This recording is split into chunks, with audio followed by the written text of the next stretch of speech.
দাদা আপনার এখানে কত বছর যাবত এই পূজাটা করতেছেন বা আগে যেভাবে করতেন বিগত দিনে এবারের প্রস্তুতিটা আসলে কেমন?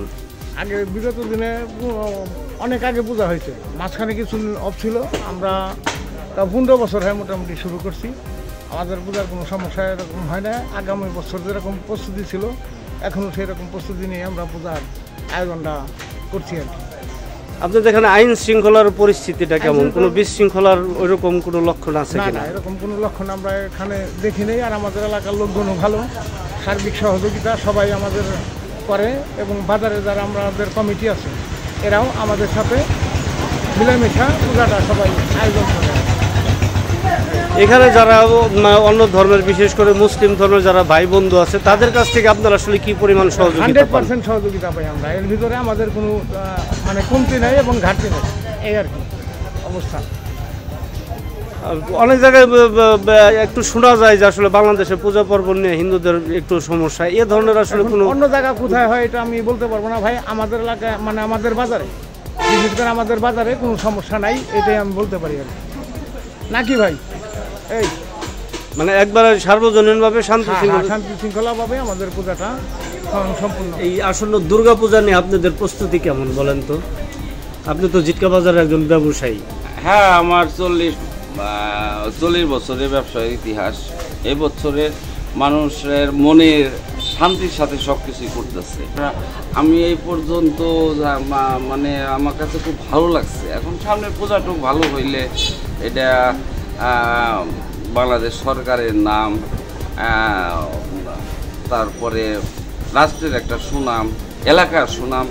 আর হরিরামপুর তো সম্প্রীতির এলাকা, হরিরামপুর তো আলাদা একটা সংস্কৃতি। এখানে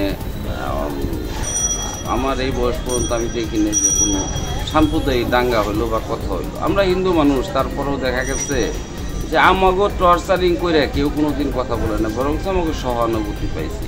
বড় বড় রাজনৈতিক নেতা যারা তারাও ভালোবাসছে, সহানুভূতি দেখাইছে।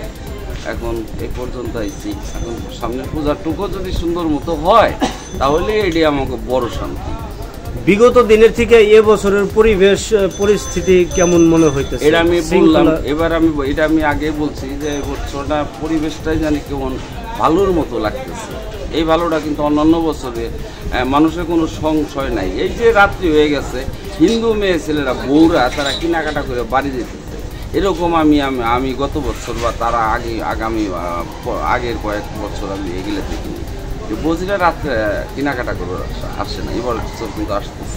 আপনাদের পাশাপাশি আসলে মুসলমান ভাই বিরাদার বন্ধু বান্ধব এদের আপনারা কতটুকু সহযোগিতা পাইতেছেন বা আগে পাইছেন? এরা তো সারা জীবন বইরে আমার এই বয়স পর্যন্ত আমি দেখছি যে আমাকে বাজারের যে দুর্গা পূজা, বাজারের যে বারোয়ারি দুর্গা মন্দির, এখান তো মুসলমানরা নেতারা এরাই তো সহযোগিতা করছে। তাহলে হিন্দুরা পূজা করে পারে নাকি? বড় বড় ফান্ডিত মুসলমানদের তো আগের থেকেই দেখছি, সেই উঠতি জীবন ছাত্র জীবনটা দেখছি যে অমুক। তবে আমার একটা জিনিস আমি দেখতাম যে সেটা স্বর্গীয় নারুবুদ্দার ভদ্রলোকটা অষ্টমীর দিন প্রত্যেক নেতার বাড়ি বা খিচুড়ি পাঠাই দিই, প্রসাদ পাঠাই দিই। আর সন্দেশ নিয়ে আমার মিষ্টির দোকান থেকে সন্দেশ নিয়ে যে মন্দিরের সামনে গেছে তার একটা সন্দেশ দিয়েছে। এটা এখন ওই রেওয়াজটা নারুবুদ্দার মারা গেছে, রেওয়াজটা উঠে গেছে। তাতে কোনো প্রকারের আইন শৃঙ্খলা বিশৃঙ্খলার কোনো ওইরকম ভাবে কোনো পরিবেশ?